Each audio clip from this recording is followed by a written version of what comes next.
My boss unknowingly slept on my shoulder somewhere over Pennsylvania, and mid-flight, just minutes before we landed, she slipped one small, worn thing into my hand that would unravel everything I thought I knew about her in 2 years of working 10 feet from her every day. I thought the strangest part of my day would be sitting perfectly still for 2.5 hours so I didn't wake the most controlled woman I had ever met. But by the time the wheels touched the runway in Portland, that one thing my boss pressed into my hand mid-flight would send me alone through a city I'd never visited at midnight, drop me onto a quiet street where a green door had been locked for 5 years, and rearrange my entire life before I had even checked into the hotel. My name is Theo Marsh. I'm 31. I live in a small Brooklyn apartment, and for the last 2 years, I have been the executive assistant to Vivian Hartwell, Chief Operating Officer of Hartwell Hospitality Group, the woman who ran 32 hotels across the country, the woman who shut down hostile boardrooms with one sentence, the woman who walked into every room like she had already decided how the meeting would end. She was 42, sharp, principled, kind in small, careful ways, but never personal. In 2 years of standing slightly behind her in elevators and conference rooms, I had never once seen Vivian Hartwell tired. I had never seen her uncertain, and I had never, not for a single second, seen her afraid. But that morning at the gate, something was wrong. She arrived 10 minutes late, which for her was a year. Her gray coat was buttoned wrong, her hair was pulled back too quickly, and in her hand was a paper bag from a small airport bookstore I had never seen her enter. "Theo," she said, a pause too long to be casual. "Thank you for booking the window. I had booked her the aisle. I always booked her the aisle. She always took the aisle. She liked being able to leave first. I didn't correct her. We boarded. She sat by the window. She didn't open her laptop. She didn't open the bag. She watched the safety video like it might quiz her later. The plane pushed back from the gate. Somewhere 2 rows behind us, a baby started to cry, and Vivian Hartwell, the woman who once stared down a senator, flinched. A baby crying made her flinch. The engines deepened, the runway lights blurred, and just before the wheels left the ground, she closed her eyes and whispered something I will think about for the rest of my life. "I just hate the part where you can't get off." I didn't know what to say to that, so I said the only true thing I had. "Me too." The plane climbed, the cabin shook, and somewhere above the clouds, the most controlled woman I had ever worked for slowly, without permission, without sound, let her head fall against my shoulder, and went still. For 2.5 hours, I didn't move. My coffee went cold. My arm went numb. The flight attendant walked past us twice, saw, and gave me the small smile flight attendants give when they decide not to interrupt something quiet. And the whole time, I kept thinking the same thing. She trusts me. She doesn't know she trusts me. But somewhere underneath whatever was inside that folded letter still curled in her hand, her body had decided I was safe. I didn't know what to do with that. When the captain announced our descent, I gently said her name. "Vivian." She opened her eyes, sat up, took one sharp breath, and in the half-second before she remembered who she was supposed to be, I saw it, clear, undefended, terrified. Then she was my boss again. She folded the letter into her jacket pocket. Her hands shook once, then steadied. And right before the wheels touched the runway in Portland, she reached across the armrest and pressed one small, worn thing into my palm. Not a phone number, not her business card, something older, softer, already loved. She closed my fingers around it. "Don't read it now," she said. "Read it when we land. And Theo, if I look fine when we get off this plane, please believe me anyway." The wheels hit. The cabin jolted. And as we stood to leave, Vivian Hartwell, the woman I had worked beside for 2 years, looked toward the front of the plane with the face of someone walking into a room she had been avoiding for 5 years. I didn't know yet that her father was waiting in arrivals.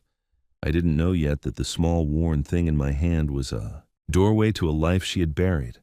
All I knew was the weight of it in my palm, and the look on her face when she said, "Please believe me anyway." We walked off that plane into a wall of fluorescent light, and the small worn thing in my palm felt like a coin from another century.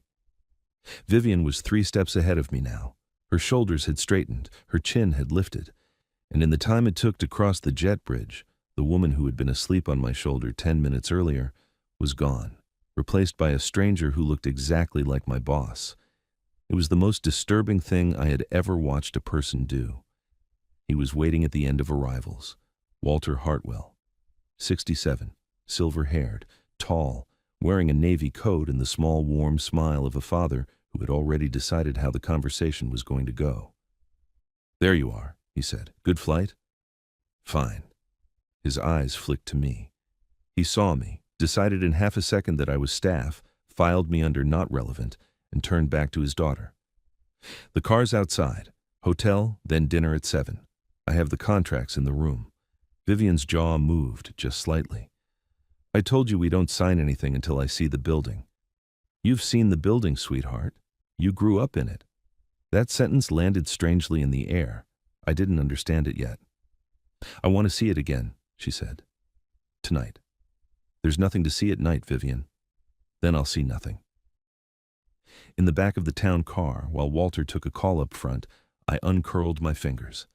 It was a business card, soft, yellowed, the edges worn from years of being touched.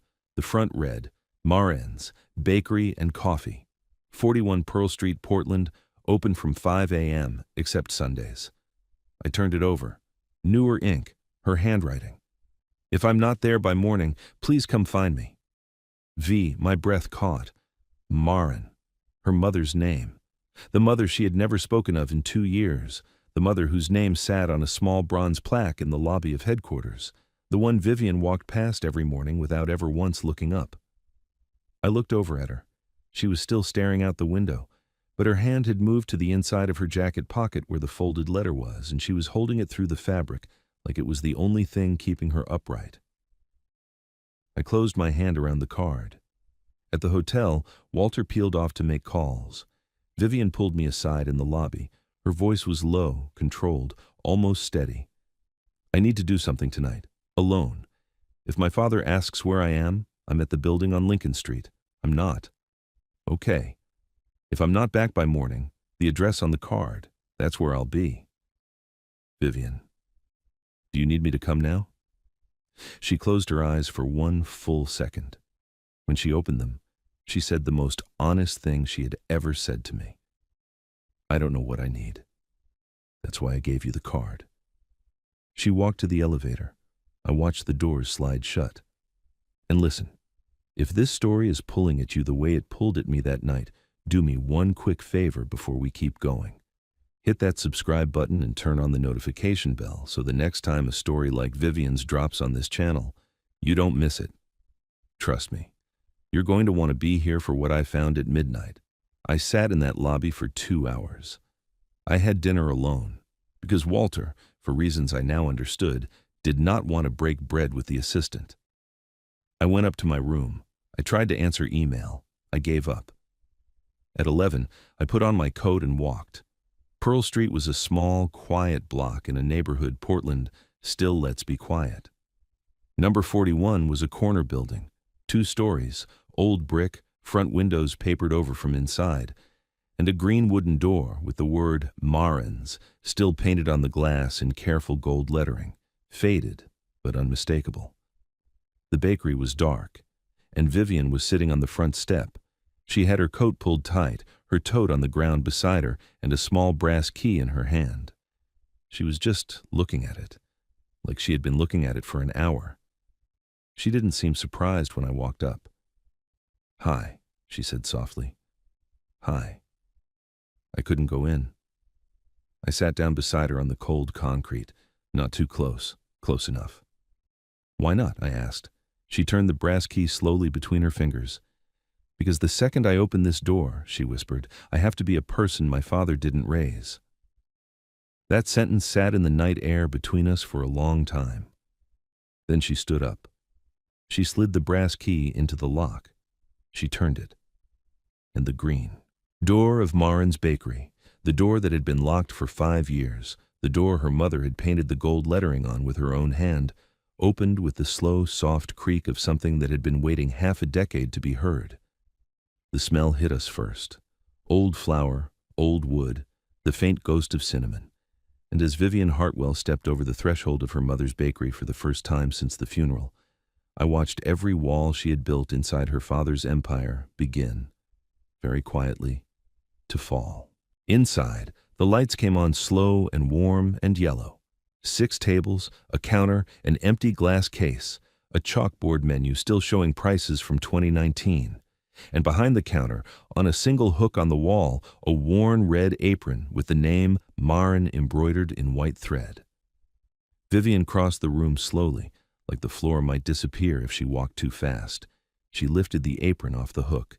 She held it against her chest, and for the first time in 2 years of working 10 feet from her every day, I watched Vivian Hartwell, the woman who had shut down hostile boardrooms with a single sentence, fold in half over a piece of cloth that smelled like her mother.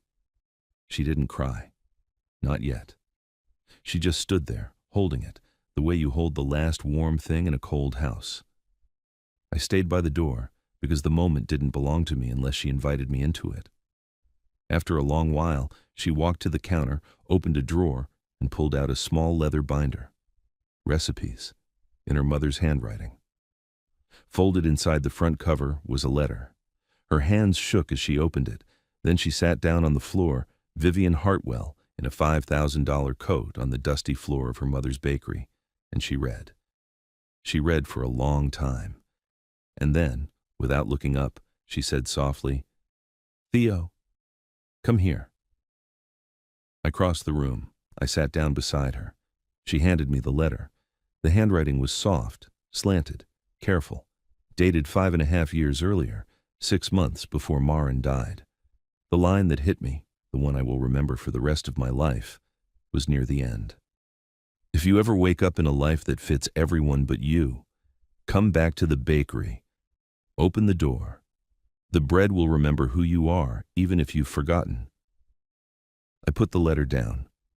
Vivian was crying now, not loud, not the kind you perform, the kind that comes out of you when you have been holding it in for 5 years and something finally tells you it's safe to let go. I didn't try to fix it. I didn't say anything reassuring.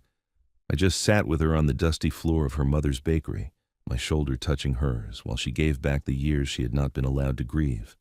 When she finally lifted her head, she said, "I'm not going to sign the sale." "Okay. I'm going to step back from the company." "Okay. I'm going to reopen the bakery." "Okay. And I'm going to do it whether or not you stay involved, Theo. Because I don't want you to feel trapped into a decision because of one moment on a plane." That, more than anything that had happened in 24 hours, was the moment I understood why I had stayed still for 2.5 hours with a numb arm. She wasn't trying to keep me. She was trying to free both of us. The next morning, in a hotel meeting room with 3 lawyers, a stack of contracts, and her father across the table, Vivian set the unsigned papers down and said, "I'm not selling the bakery, I'm reopening it, and I'm stepping back from the COO role for a year to do it." Walter said, very calmly, "Vivian, that's a mistake," she said. "Then it's mine." 2 weeks later, I resigned, through HR properly. Not because of her, because I had been ready for a change for longer than I wanted to admit, and one folded note from a sleeping woman on a plane had simply been honest enough to say it out loud for me. 3 weeks after that, I flew back to Portland. Vivian met me at the gate.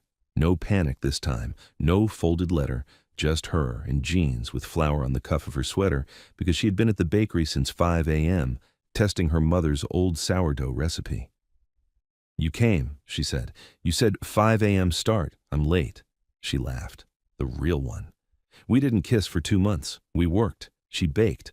I ran the books, the licenses, the slow, careful re-permitting of a building that had been closed for 5 years. We hired 1 part-time employee, then 2. We argued about the menu. She won most of those. I won the one about the espresso machine. 11 months after the flight, the morning Maren's reopened, there were 43 people in line before the doors unlocked. Most of them were neighbors who had remembered her mother. 3 of them brought flowers. Vivian wore the red apron. She did not cry until the door closed at the end of the day. Then she cried into a kitchen towel for a full 10 minutes while I pretended very hard to be counting the till. 2 years after that flight, moved to Portland for good. 3 years after that flight, on a Saturday morning in early spring, with the bakery closed for the day and the front windows full of white peonies, I married Vivian Hartwell in the room her mother had built.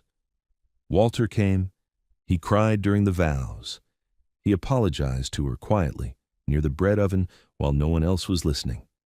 She forgave him. Slowly. The way real forgiveness happens. She carried her mother's worn business card in her bouquet. The framed card on the wall behind the counter, the one our customers always ask about, still says in 2 different inks now, "If I'm not there by morning, please come find me." V, and underneath, in newer handwriting, "He came." Then he stayed long enough to actually know me. People ask us how we met. She always says, "He was my assistant," and I always add, "And then she fell asleep on my shoulder and ruined my entire career." She smiles every time, like she's still glad I read the card. So let me ask you something, and answer honestly, even if it's only to yourself. Have you ever been living a life that fit everyone around you but you?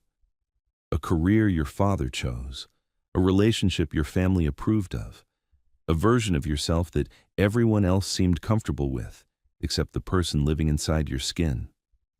Because the thing nobody tells you is this: the bravest thing a person can ever do is not run from a stranger on a plane.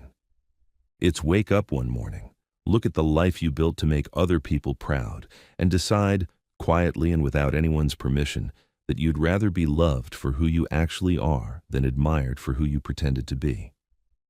If this story moved you tonight, leave a comment and tell me about the moment in your own life when you finally chose yourself. I read every single one of them. And if you haven't already, please hit that subscribe button and turn on the notification bell right now, so when the next story drops on this channel, you don't miss the one that's coming for your heart. I'll see you there.